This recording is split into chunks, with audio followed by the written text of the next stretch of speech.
Welcome back to the show. I'm here with Emerald GreenForest, and we're going to be talking about loving to lead with your intuition. And we'll be looking at, does your intuition always work? And what are key activities that define the role of a leader? And where do you get challenged in your leadership journey? And how can you deal with that, especially in the area of money? Also, we'll look at how intuition and inspiration can deepen your ability to serve your purpose, your tribe, and your profits. And we'll look at what happens if you are going off course as a leader and how you could get back. And welcome, Emerald. Well, thank you, Michael. I'm excited to be here and delighted to have this opportunity to serve you and your wonderful audience. I am so glad you're here. And for those who don't know Emerald, who went through a name change recently, and maybe we'll talk about that later in the episode. She's the founder and lead visionary of Creative Age Consulting, and she works with multidimensional men who are called to be in the vanguard of the creative age. So if you're ready to make a leap and go deep, she's the woman to talk with. So let's come back to that initial question, because people are always asking me this, you know, I don't know if I can trust my intuition. Does it always work? What's your take on that? So here's what I know, Michael, from my own experience and also from working with so many people around the world for the last almost dozen years in leadership and leadership development and intuition and magic and working with our multidimensional senses, is we have all of the equipment and intuition works. However, we often either don't work it, you know, it's like having muscles that have atrophied if you haven't worked it, if you haven't been societally conditioned or educated to work with your intuitive faculties, then your muscles are kind of weak and atrophied. And so on the one hand, you're missing things because the musculature just isn't there for it. Or on the other hand, you're ignoring your intuition. And so I found for myself, it was kind of a twofold process. And for the people that I work with, is about really affirming, yes, you're intuitive. Yes, you have these multidimensional senses. Yes, you have been never trained maybe or affirmed that you have them. And now we have to exercise and trust and listen to and take action on our intuitive knowings and our multidimensional guidance in order to continue to open up that channel for the intuition to flow with even greater ease and grace. That sounds like a great thing to do. And typically I use a question, what would it take to make that happen? What would it take for our intuition to flow and us to act on it with ease and grace? And I love those words, ease and grace, that you put in there, because why make it a struggle when it could be easy and graceful? Exactly. Well, you know, the other thing that I feel like as a culture, certainly Western culture, more so than maybe Eastern culture, but definitely Western culture, has been embedded in this storyline of if you don't work hard and struggle and sweat to be able to create whatever it is you're trying to create, then there's either something wrong with you or you don't deserve to have the win. And what I am here to say is that while we do want to take action and we do want to apply our energy and our effort in service to the creation of whatever we're intending to create, we don't have to make it doubly hard on ourselves by buying into that belief that if we're not, you know, literally killing ourselves in order to achieve our desired outcome, that, you know, somehow we're either not going to get our desired outcome or we will have gotten it by some false means, or that we need to have some kind of feeling of inadequacy for not having, you know, literally almost killed ourselves to get it. And so there's a big shift going on, I feel, right now in our learning how to unlearn that old conditioning and open up to the magic that can happen and the effectiveness that we can have as leaders and the efficiency that can be created as leaders when we marry our effort and our energy investments with our intuitive knowing, so that we can actually quantum leap into results with ease and grace. I think that is a very important message for entrepreneurs and business leaders listening to hear, because it is so drummed in that you're supposed to hustle and work really long hours, work weekends in order to succeed. And that just is not necessary anymore. So, and not only is it not necessary, I think it's bad for our health, you know, our body's health, our mental health, our relationship health. And I don't think it's actually that great for our business's health, to be honest. Ultimately, at the end of the day, it's not. It's funny because I just wrote an article about hustle and posted it on LinkedIn just this last week. And there's a man that is the CEO who's creating artificial intelligence virtual reality thing, and he posted something about sometimes you just have to hustle. And as soon as he posted that, I was like, oh no, let's not buy into this. Let's stop buying into the have to hustle hype. You know, and I think that the important thing to remember is, yes, you do want to apply energy and you do want to invest your heart and your time and your commitment into your creation, and buying into the, if I'm not hustling, I must be making a mistake, or if I just hustle enough. Like a lot of people have bought into this idea of, if I just hustle enough, if I double down on the hustle, if I work twice as many hours, if I work 3 times as many hours. And really what that's doing is it's actually creating a lot of static in the creation. It's putting more heat in than is necessary, and is many times hurtful to your health. It's hurtful to your relationships. It's hurtful to your heart-on if you're a guy. Like if all of your energy is going in to the hustle rather than to creating in a way that is mindful and energy efficient, then you're going to lose your creative sexual energy into this hustle hype.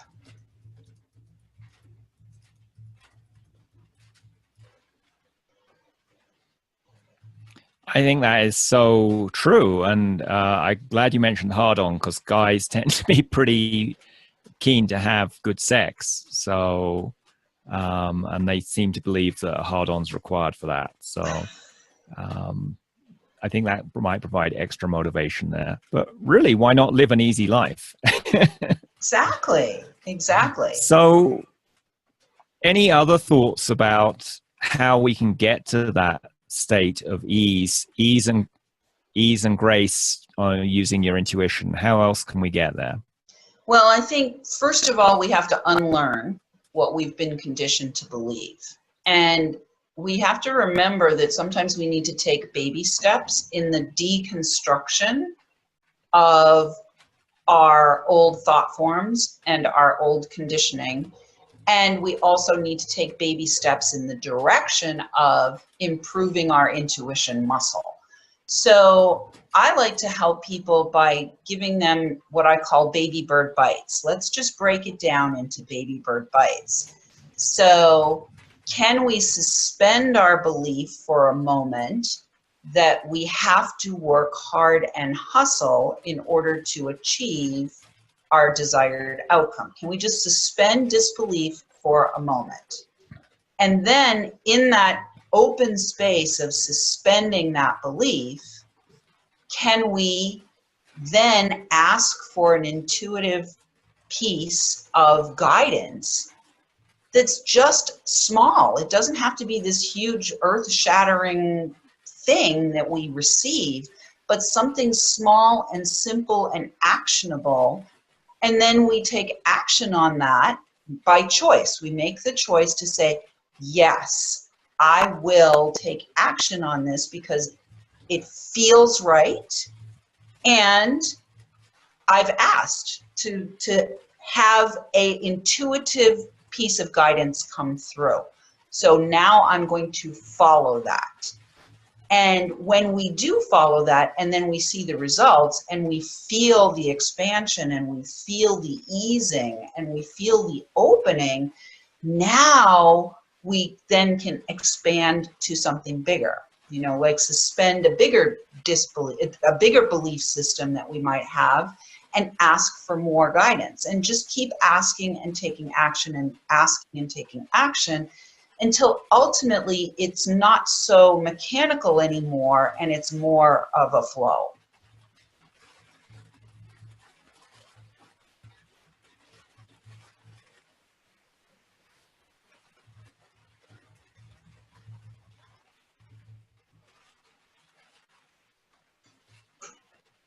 That sounds like a great thing to do. And that makes a lot of sense to me. So I'm kind of curious, you work with a lot of leaders. What do you think the key activities that define a successful leader these days are, Emerald? Well, I think the first key is that you have to have vision.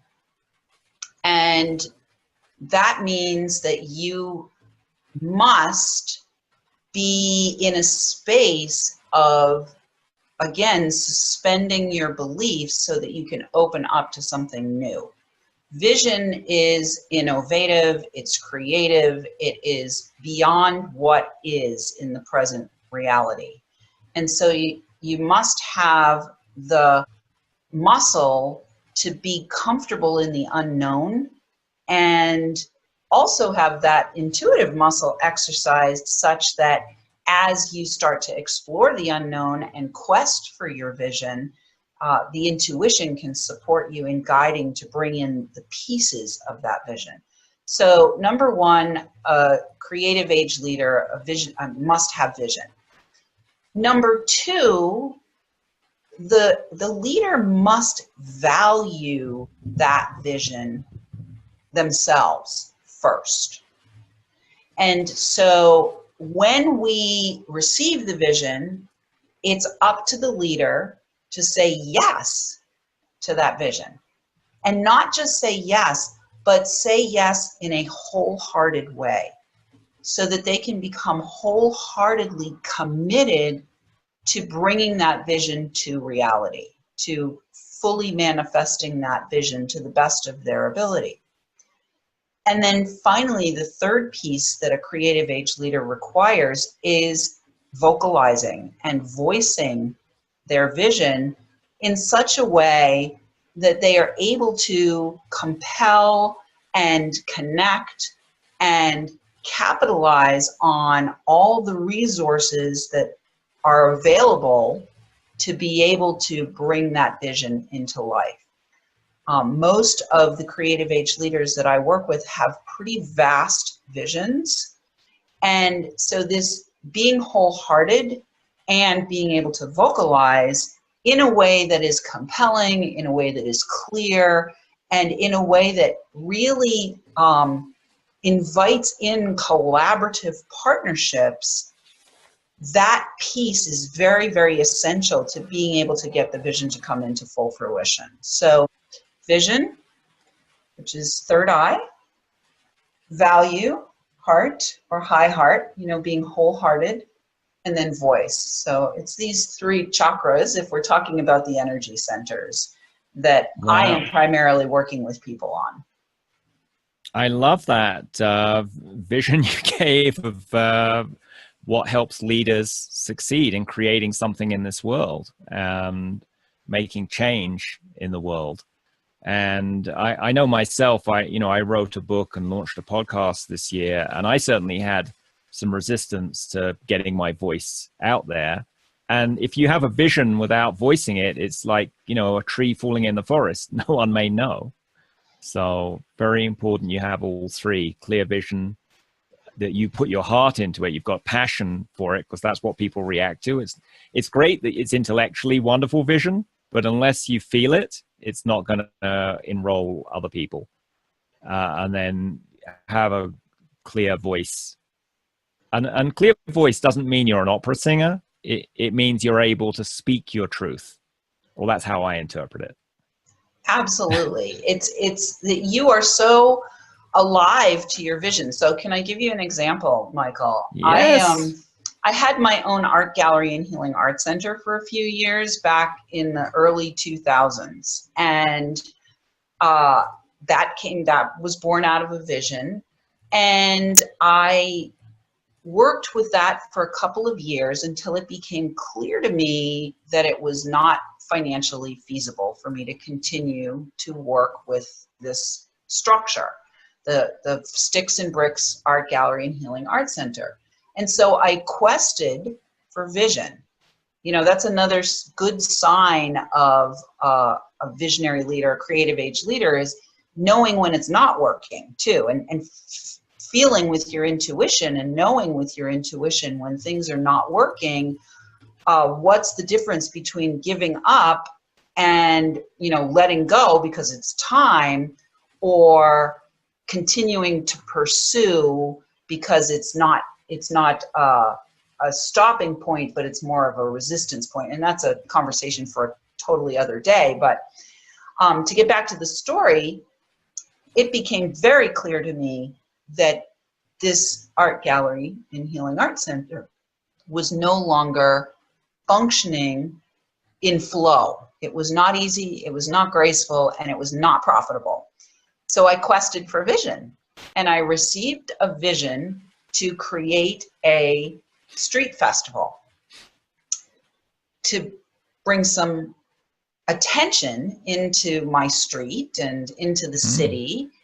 And I received that vision whole. I could see the whole street festival. I saw all the booths in my mind's eye. I saw the performers and all of that. But my next job was to say yes. Well, I didn't say yes. I got the vision in May and I sat with it. I sat with it through June and about halfway into July. And about halfway into July, the vision just kept pressing on me. And I kept asking, you know, what else is it going to take for me to fix this store thing that's not profitable? And I kept getting the vision shown to me. The vision just, and I was like, oh, I've got to do this vision. So finally I said yes. And when I said yes, it was wholehearted. It was like, okay, I'm in. I'm jumping into the deep end of the pool. I'm going all the way in. And then I needed to communicate the vision and allow myself to say, not only say yes to the vision, but allow myself to put myself in positions to ask complete strangers to say yes to the same vision. So I went to see the mayor, and the mayor and I had a lovely conversation, and he gave me the trash removal, the police department, the fire department, the city stage. Like, he gave me everything because I was willing to say yes to the vision, and I was willing to articulate it in a way that was compelling to him to say yes. And so he brought all these resources, and he even said yes to making October Arts Month in the city of Nashville, which is where I live. So you can see that it requires all three. You have to have the clear vision, you have to be wholehearted with it, and you have to be able to articulate it in a way that is compelling to the people that can help you to bring it into reality. And so we ended up having 2,500 people on the street that day. We got a write-up in the Boston Globe. I had 40 vendor booths, 15 live performances on 2 stages, and I only did $600 in my store that day. And that was like the final, like, nail in the coffin that said to me, that doesn't work anymore, but this was flow. I love that story and how you followed your intuition and you were open to it.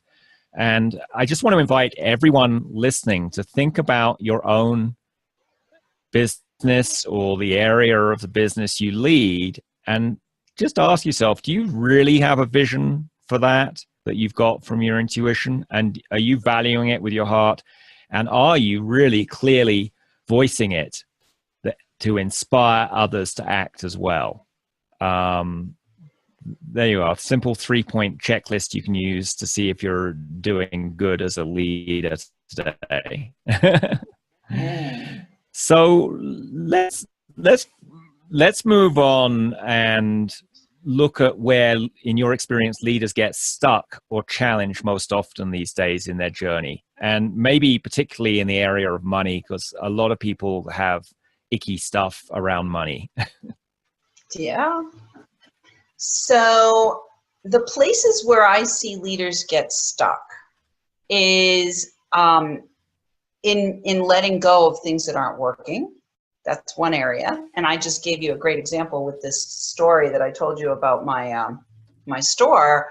I needed to let it go, and I needed to really have an experience of creating a vision and bringing it into fruition, but letting go of having it to be my way, which was in my original vision of the store, the art gallery. I thought I was going to be there for 8 or 9 years. And like, I had all these preconceived notions about how long that was going to last. So learning to let go and being able to come to completion with something cleanly is a place where sometimes leaders get stuck. They want to hold on to it kind of goes back to the hustle thing. They want to hold on and cling on to something that's no longer working. And especially in these times, Michael, where we are in such accelerated change, the inability to let go creates energetic leaks. It literally drains your capacity to be able to propel yourself forward when the right opportunity that your intuition brings you, or the next vision that you receive shows up. Your fuel tank is almost empty because you've been so busy clinging on to something that's no longer working. So, you know, that's definitely an area where leaders get stuck, is in the letting go.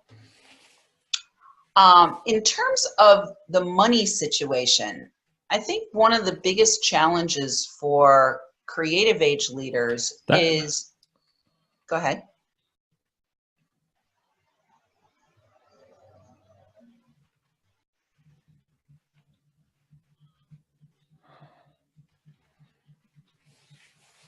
Are we getting slow on the bars again?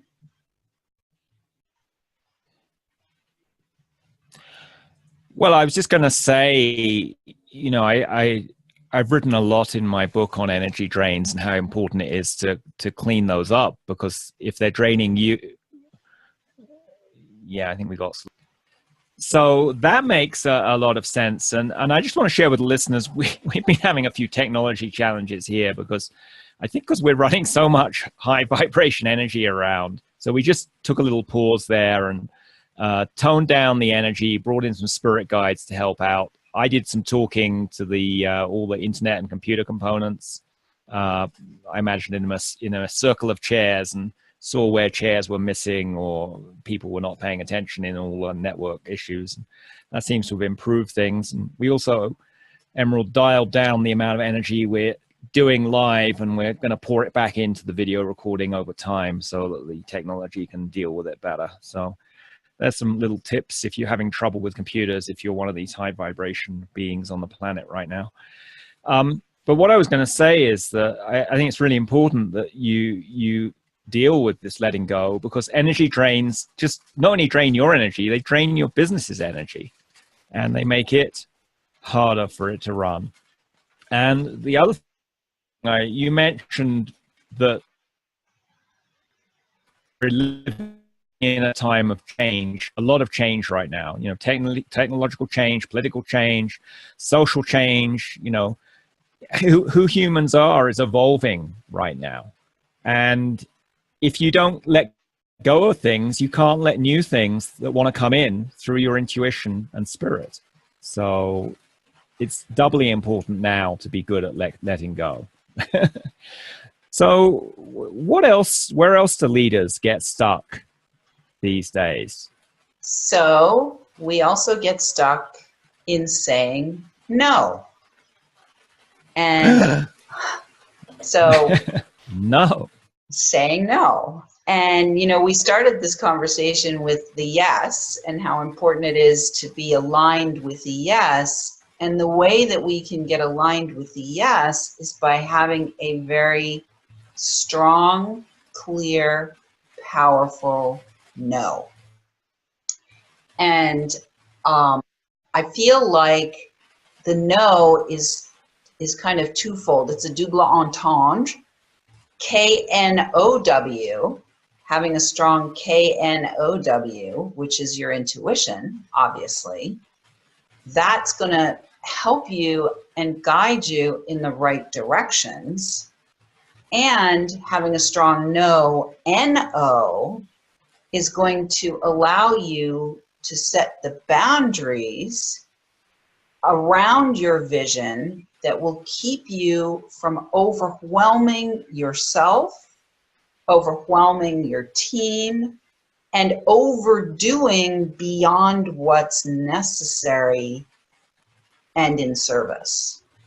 So a lot of leaders just want to say yes to too many things, rather than saying no to most everything, but being even more fully committed and wholehearted to a few things that they want to accomplish and get done.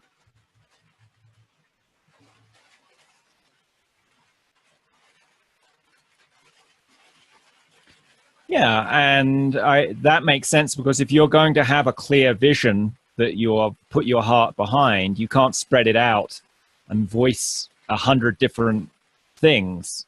You know, you've got to focus on just one or two things, and that way your voice can be heard clearly. 3 at the most.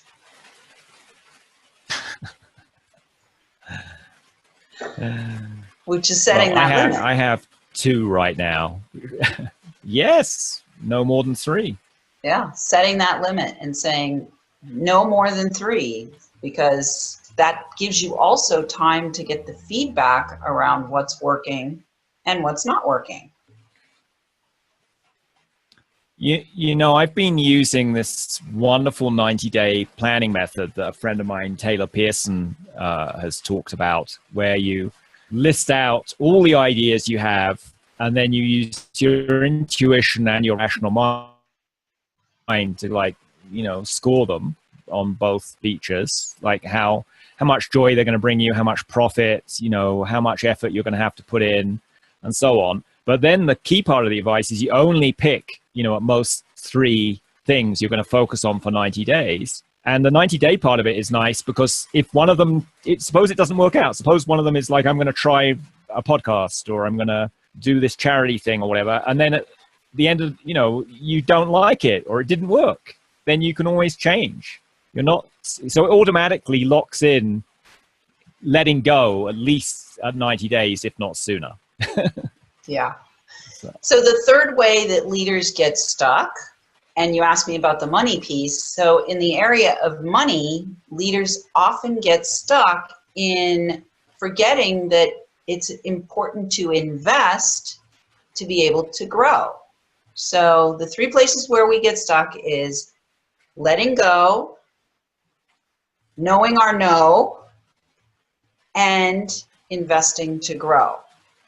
So oftentimes leaders will be hesitant to invest when the most important thing they could do is invest, even if it looks in the moment like there's, quote, and I'm going to put this in quotes, not enough.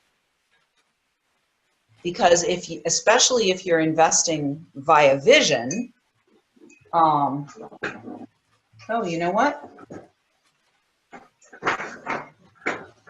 I'm unplugged here. Somehow my battery got unplugged. I'm going to have to invest in putting more power in. There we go. Oh, well, that'll probably help everything work All good. right. You know, and maybe that was a metaphor, right? That You've got to recharge yourself by investing in your growth.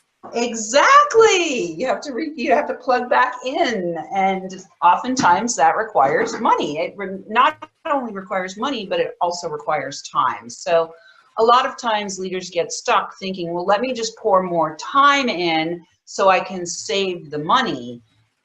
And really it's the opposite. You want to actually utilize and leverage the money and the credit that you have available in order to preserve your time and utilize that time to cultivate other resources like connections with people like you, Michael. You know, the time that I have is much better spent in cultivating collaborative partnerships and looking for those strategic alliances that will bring my work and my message out to more people than it is in spending time maybe building a website or doing something that I shouldn't be doing, that I instead should be utilizing money for. So leaders often get stuck or challenged in the money area by failing to invest for themselves to grow and their team to grow. And the team is all about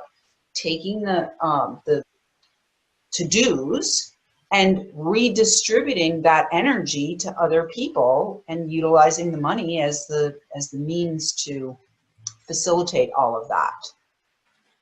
Yeah, because no matter how many ads you hustle, you're never going to be able to do every single thing to get your vision to come into reality.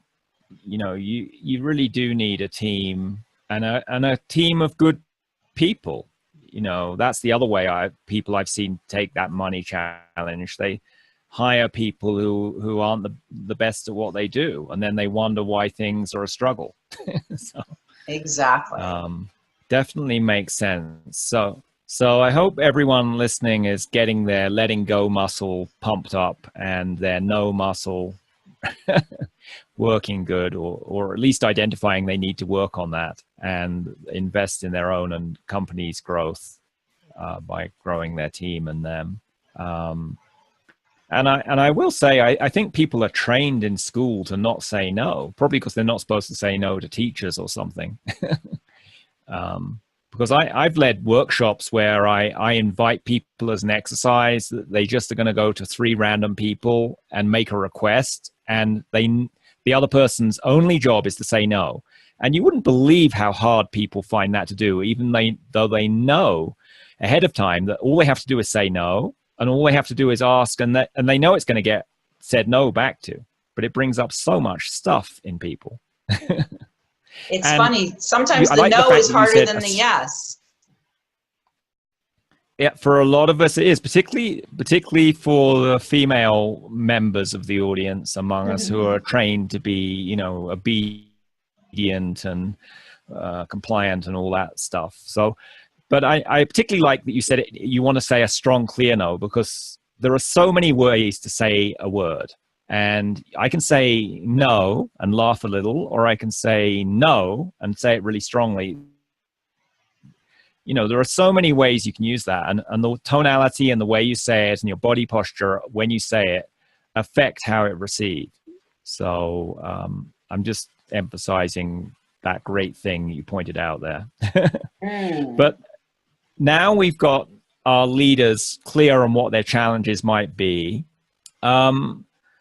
You know, what if we want to use our intuition so that we can serve our purpose better, serve our tribe better, and create more profits? Well, I think one of the most important things that we can do as leaders is not just use our intuition, but value it to the extent that we actually share with the rest of our people that we are bringing this on board as a piece of our leadership. I think leaders today use intuition more than they actually admit, and I think that it's a disservice to ignore that the secret sauce is actually the intuition. And I think that it's important for us to stop buying into the idea that if you just do all these linear things, then success is guaranteed to happen, because that's not the case. The case is success comes organically, resulting in excitement, which leads to more success. And if anybody tells you that success is linear, that's a fallacy. It's completely untrue. So I have another story about a leader that I'd like to share, a leader who's inspired me. There's a company out of Boston called the Life is Good Company. And the Life is Good Company, they were probably at the very beginning of the beginning of the creative age, and were a couple of brothers who created this character, this little face, Jake, and the words life is good. And their entire corporate story, their entire growth curve was all about them following their intuition in many ways. And they came to a certain point where they had grown the company to maybe a $10 million brand, and they knew they needed to invest to grow bigger, but they didn't have the cash flow themselves. And so they started looking for investors to come in and support their growth. And what happened was the investors wanted them to do things that were out of alignment with what they knew inside was the right direction for them at the time. So they would have had to compromise their values, they would have had to compromise their vision, and they would have put themselves into a situation where they were doing the things that the venture capitalists wanted them to do, but ultimately at the end of the day, it wasn't going to work for them. So what they did instead of taking the venture capital money and using it to do advertising, and they built their brand almost completely on word of mouth, up to 10 or $15 million or something. They took that instead, and they created a festival. They created this pumpkin festival, and it grew their business exponentially because they tied it with a social cause. They tied the festival, and now they tied their brand with a social cause. And they actually were able to build the Life is Good company to a $100 million brand by saying no to the traditional venture capital formula and expectations. We'll give you this money, but you have to do this kind of thing that was being asked of them. And instead, they followed their intuition, created the Pumpkin Festival, and ultimately built this company, did festivals several years in a row, built this company to a $100 million brand. And because they tied it to a social cause, the Life is Good Kids Foundation, they have over the years been able, with the festivals, to raise over $11 million to support the Life is Good Kids Foundation. So I think the important thing to say here is that their intuition and them trusting in their intuition and following their intuition and bucking the expected way of going in business at that time really paid off handsomely for them and created social good as well as profit. I think that's a really inspiring story. And I'm just going to imagine not only did they create all that profit and help out that cause, I imagine if you looked at their profit graph for their business, which a lot of people just look at their profit and loss, right? But I think we should look at the joy and unhappiness balance sheet as well. I bet they were a darn sight happier having gone that way. Absolutely. And after all, why? You know, it's great to have profits in the business. I'm all for that. And if you don't have joy and health as well, what is the point? Exactly. Exactly. What is the point? So, of course, their brand is all about life being good. So they had to be in congruency with their own brand, right? And so that's another important thing to put into this equation.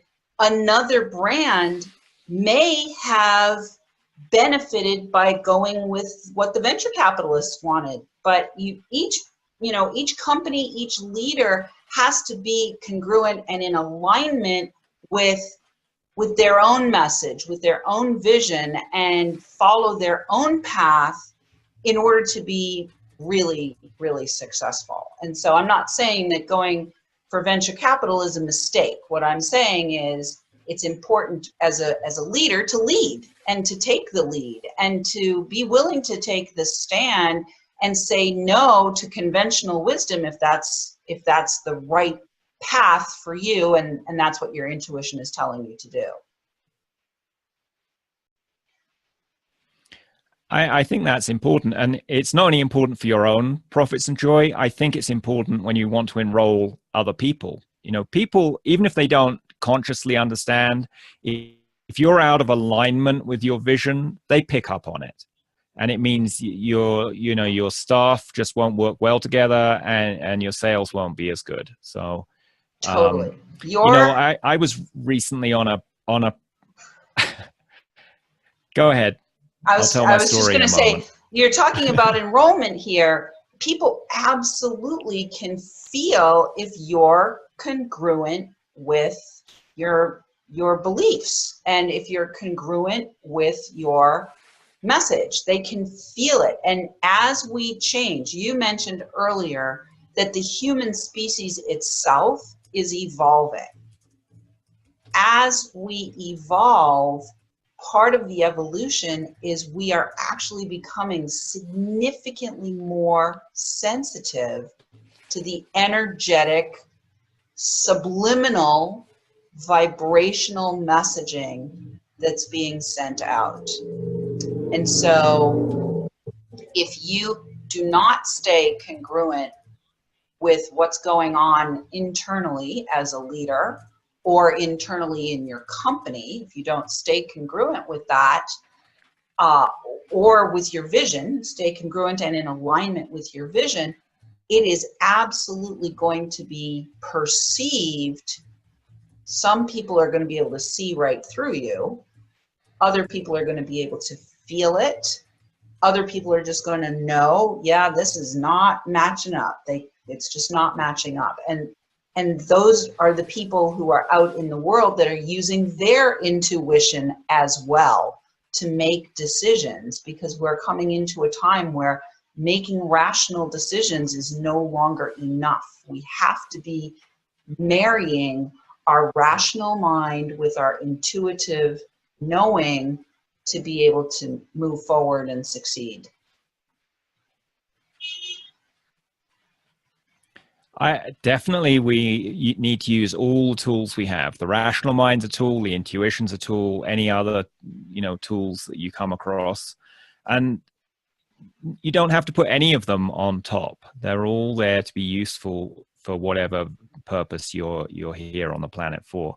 So I've got two things here. I had an inspiration while you were talking I want to share with you and the audience, which is, and I invite everyone listening to ask yourself this question, and you're asking this to your intuition, not to your ego. And the question is, what percentage am I congruent with my vision right now? And whatever number comes into your mind, that's what you can work with. And then you can, if it's not 100%, you can do work to figure out, okay, where is it not congruent? What could I do? What would it take to get it higher? If it's 73%, what would it take to get to 75%? Or whatever number you're at. So I think that might be a useful thing for modern leaders to look at their congruence with their vision. And if you have difficulty getting an answer on that, work with someone like Emerald or me or someone else who's really keyed in with their intuition and can get answers like that straight away from their intuition. What I was going to say earlier, I was on a conference call for a private placement investment, and all the numbers to my rational mind looked great. They were going to pay 30% interest, and it was backed up by, you know, all these guarantees, and it was a good company, and they just needed bridge finance for 6 months, which is why they were paying that interest rate. But my intuition said this guy is not aligned. There's something off here. So I didn't invest. And 6 months later, they went into bankruptcy and they never paid off their loans. So, you know, it can be valuable to pay attention to this. So you've mentioned several ways that leaders can be challenged. Are there any other signs that a leader is off course in their leadership? Yeah, well, obviously from a rational perspective, you can look at your bottom line. And if you are not generative to the extent that you wish you would like to be, or you are expecting to be, or your vision is showing you was meant to be, then clearly there's some work there around congruence. Other signs that you might be off course are health issues. You know, we talked about the heart on earlier for the men. If you're, you know, buying into the god of hustle, and you've gotten the biggest award for being the best hustler, but you can't hustle anything up in the bedroom, then you're in trouble. You're off course somewhere. And, you know, I think the other area where you can see that there's a sign that you're off course is in your peace and joy and your ease and your family relationships. You know, are you spending time out in nature? Are you, you know, are you out of balance in any area of your life? We have to look at all of one of my mentors a long time ago, he uses in the enrollment conversation, he taught enrollment conversations, and he uses questions around the 5 F's: family, faith, fitness, physical fitness, finances, and fun. Like, if you're not having fun, something's off. So those 5 areas you definitely want to look at. And if things are, again, we're going to go back to that conversation about hustle. If it's all about hustling until you're just collapsing in bed every night and then getting up and doing it all over again, that's not fun. That's trying to be a machine, and we aren't meant to be machines. We're organic, evolving beings, and part of what we have to do is decondition ourselves from the belief that we have to be producing like a machine, because we're not meant to be doing that. You know, the image that I think that makes a lot of sense. And I like those 4 F's that you mentioned: family, faith, fitness, finances, and fun. And what came to my mind when you were saying those is that's the way young children are, right? They're really connected to family. They usually have an innate spirituality. And by faith, I mean connection to spirit. It doesn't mean you're like, you know, some high level person in your church or whatever. It means you're naturally connected to spirit. And young children usually running around fit, and they play and have fun. I'm sure if they had finances, they'd be fine with them. So it's almost like going back to that childlike wonder and connection with spirit and intuition. Absolutely. Absolutely. Awe and wonder.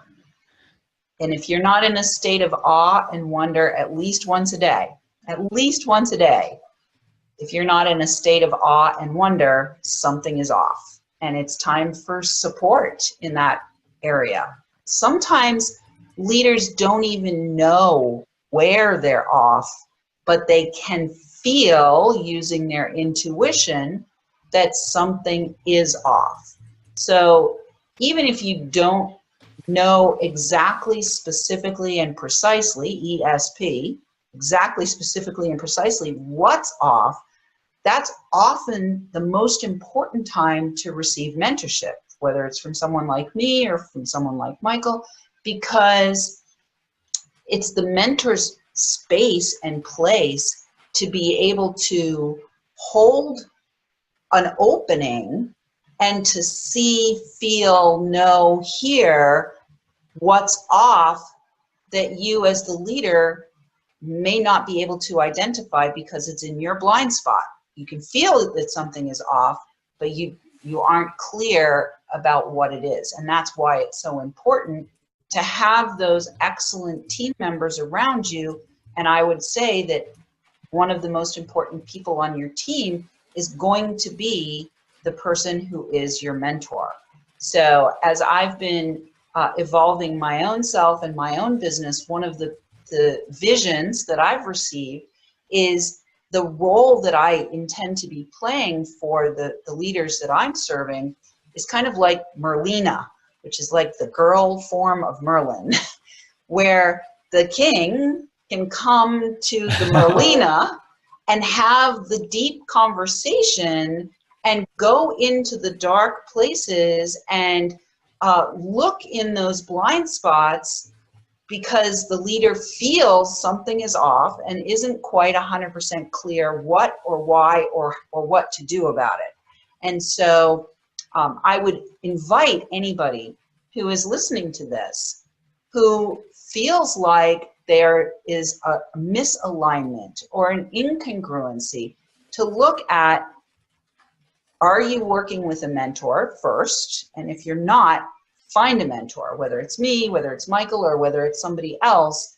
You absolutely must have a mentor to be a Merlin or a Merlina, to be able to be giving you that guidance and support and that clean vision that's not attached to the outcome of your vision, if that makes sense. And secondarily, to be willing to know when if you do have a mentor, sometimes it's time to fire that mentor and get a new mentor. Because if you've grown and you've outgrown your mentor, then it's time to invest in somebody new. And then finally, to look at how well your team is being mentored as well. It's not just the leader that requires mentorship. Everyone can benefit from mentorship. And you as the leader, the creative age leader, oftentimes you will be playing the role of a mentor for your team.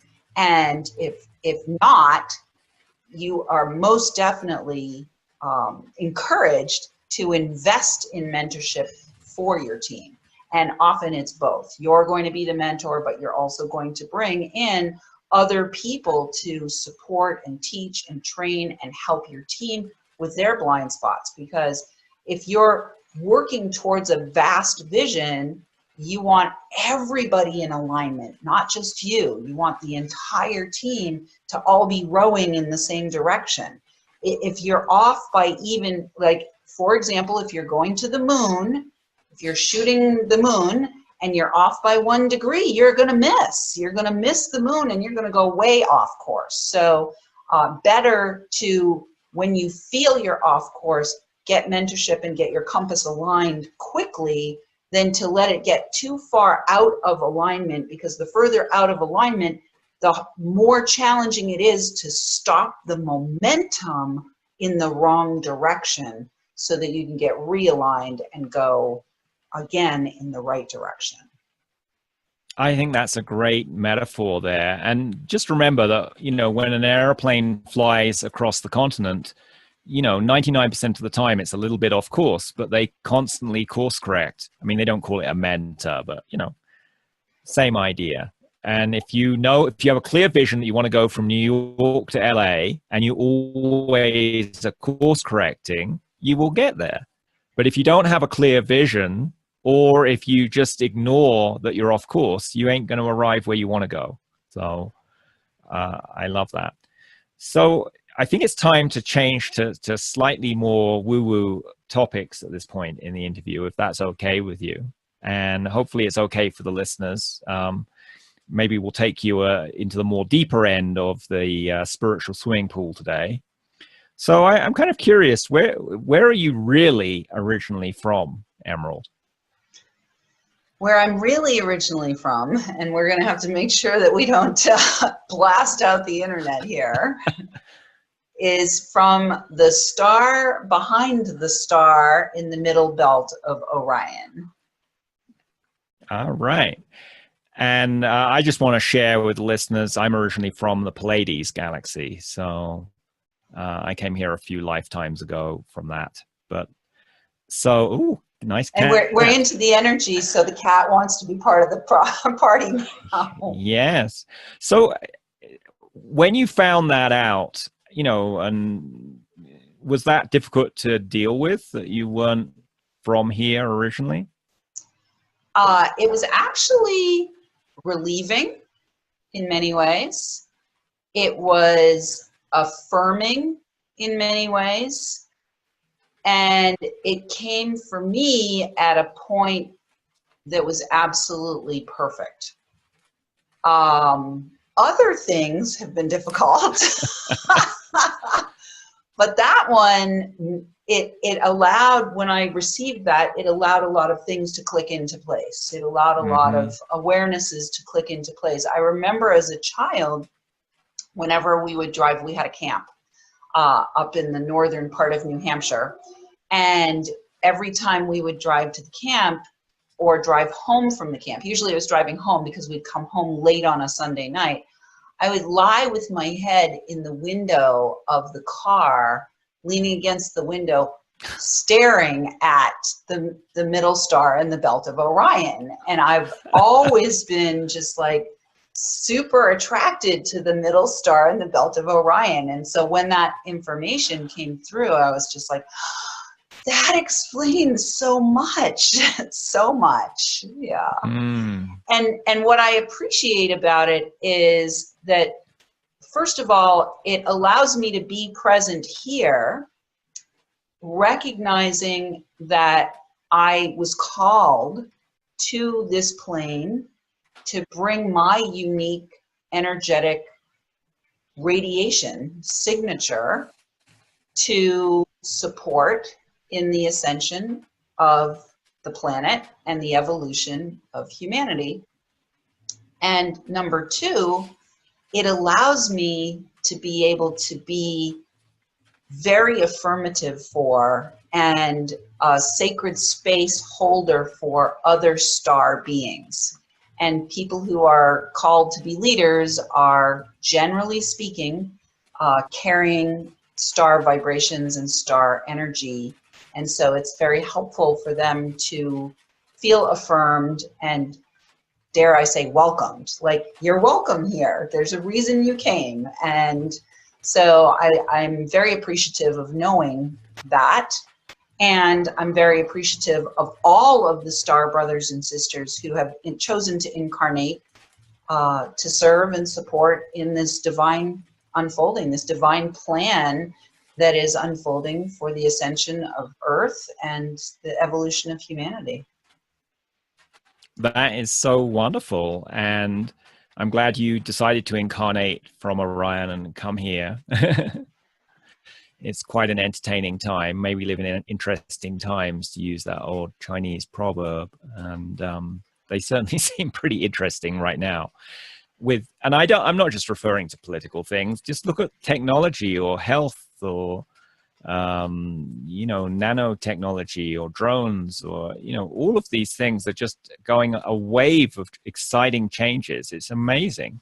I mean, just look at the smartphone in your pocket. 10 years ago, we didn't have such a powerful computer that you could just carry anywhere and it could do all kinds of things and you could talk to it and whatever. It's amazing. So the other thing I would say, in, you know, my work with entrepreneurs and business people, I really think a lot of people, my feeling is about 80% of people on the planet actually come from somewhere else and 20% come from here. So the chances are, if you're listening to this, you probably are from somewhere else. And if you wanted to know, here's one way I do to know this. If you connect yourself to the light above and the light below, and light below, I mean ground yourself, and see how it feels to feel grounded, which is usually people say, yeah, that feels good, to feel connected to the center of the earth, to Mother Earth. And then also say, okay, as well as connected to Mother Earth, what's it feel like to be connected to my home planet? And usually people feel different at that point, or at least 80% of people do. So that's an interesting way to tell. So I noticed you're wearing an amazing crystal around your neck. Tell us about how you use crystals in your business, how those help. Thank you. Yeah, crystals have been my allies for a very long time. They were part of my spiritual awakening back in the early 2000 timeframe. This particular crystal is a piece of selenite. Let me show it to you. Ooh. It's a beautiful piece of selenite. How do I use crystals in my business? Well, first of all, I'm a medicine carrier, a mesa carrier, a bundle carrier. In the Peruvian tradition, I've gone through the rites of passage and the initiatory process through the Four Winds Society and the Healing the Light Body School. So I carry a personal medicine bundle, which is filled with kuyas, which are crystals and stones.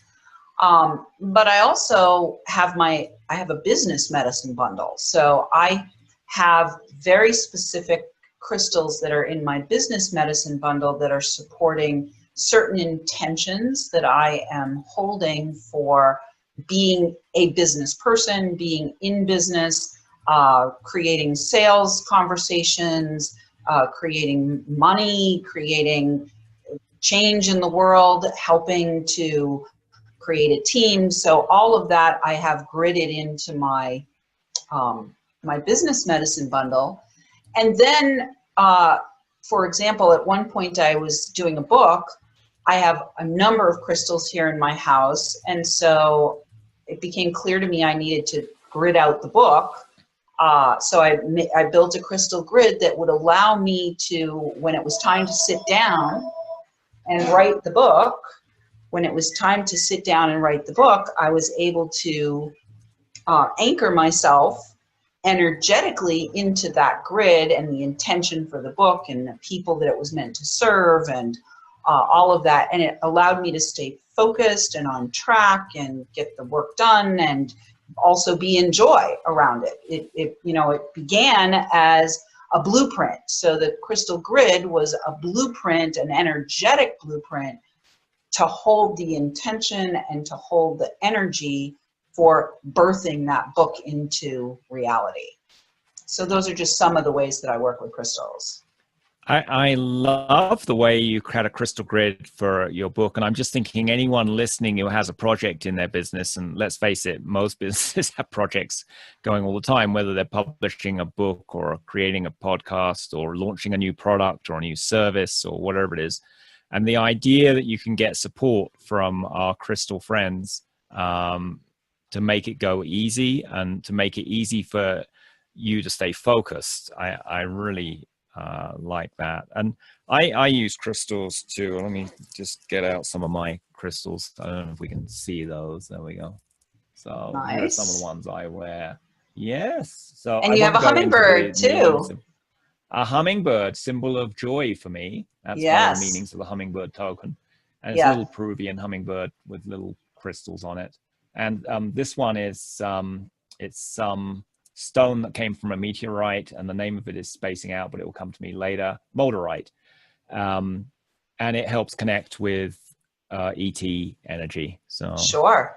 Yeah. So not only do I work with crystals in my business, but I also work with animal totems in my business. Oh, yes. And one of my favorite animal totems to work with whenever I'm networking, whenever I'm having an enrollment conversation, or whenever I am crafting my marketing, my favorite animal totem to work with is skunk medicine. Ooh. And I love skunk medicine because skunk medicine naturally, easily repels anything that's not in service, and naturally, easily, and playfully attracts what is in service. So skunk is very sexual energy. It's very playful energy. And so when I am crafting my marketing, when I'm having enrollment conversations, when I'm talking to colleagues, my skunk is with me all the time. My cat is even skunk patterned. So, yeah. I love that. I certainly pay attention to animal symbols that come into my life. If I see an unusual animal or an unusual number of animals, I'll contemplate what it means or look it up in Animal Speaks, which is a great book to give you an initial guidance. Or you can just talk directly to the animal with your intuition to see what in particular today it's trying to tell you. And not just animals, the weather or the mountains or trees, everything can give. Even my computer tells me messages sometimes. So, well, your computer's crystals. Your computer is basically silicon dioxide. It's quartz. Your computer is filled with quartz, which is where most of the money is now too. Most of our money is actually being held in quartz crystals. So I work intently with quartz crystals and being in right relationship with the quartz kingdom in relation to money issues. Wow. Now that's something I hadn't heard of. So I love that. Like most of the money in the world right now, Michael, is zeros and ones embedded in silicon dioxide. People think it's paper or coins or whatever, but that's not the case. Most of the money in the world is basically zeros and ones embedded in silicon dioxide. Right. And that's just the traditional dollars and euros and what have you. All the Bitcoins and Ethereums or whatever is even further embedded in that silicon crystal realm. So good to be able to get on well with it. So let's wrap this up. There's a few questions I've been asking all the guests coming on, which is, why are you proud to use your business intuition? Why am I proud to use my business intuition? Yeah. Because it's magic, and because it's fun, and because it's delightful, and because I'd be insane not to. I've been on the GBS, guided by spirit, the GBS system since 2003 with my business, and it has gotten me into some very interesting, powerful, amazing, transformational experiences, and then gotten me out of some very interesting and sometimes convoluted business experiences. And I feel like my business intuition and my personal intuition allows me to just like literally ride the waves. Like I'm able to have success, and I'm able to experience lessons, and it's all flowing so much more easily than it would if I ignored my intuition. When I do ignore my intuition, which still happens every now and then, I get the big, slam in the face. So recently I evolved in my business, and it became clear I'm meant to be working more with men than women. And I went and ignored that intuition and enrolled a woman to work with me at the end of April. And within 5 days, that whole deal fell apart. And the message was, hello, we told you it's men now, not women. So it's important to be just aware and trusting and faithful to your intuition.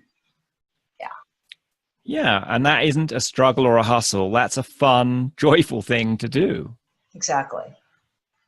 So I'm on a mission to get all entrepreneurs and business leaders to openly use their business intuition for the reasons we talked about earlier. That it'll give them more fun and family and faith and profits. And I forget the 4 Fs, but I wrote them down, so they're in the show notes. But also because it will help people make less stupid decisions. I look around and I see business leaders, many people make good decisions, but there are some of us amongst business leaders who make decisions that hurt other humans or hurt the planet. And I honestly believe if every single business leader used their intuition as well as their rational mind, we'd make a darn sight less decisions of that nature. And now is a good time to change how we do things. So having said that, and I get the impression you're on a similar goal in a slightly different direction. What would it take to make business intuition openly used this year? Well, intuition is from the heart. And so part of what needs to happen is business owners need to be wholehearted.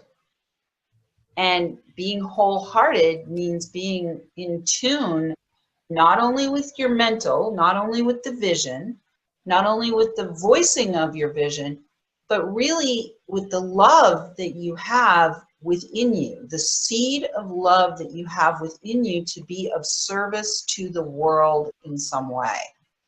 And so in order for us to be able to do that as leaders, we have to open our hearts. And how do we open our hearts? Well, one of the best ways of opening our hearts is by letting go, and most specifically by letting go of grievances. So I had a vision that came to me for a passion project that's kind of separate from my business called the One Piece Project. And my big mission is to replace fear with love on the planet. And peace is part of the love vibration. And the One Piece Project is take one breath, release one grievance, let go of one grievance, just one, and find the one heart between you and wherever that grievance was. Sometimes the grievance starts with you.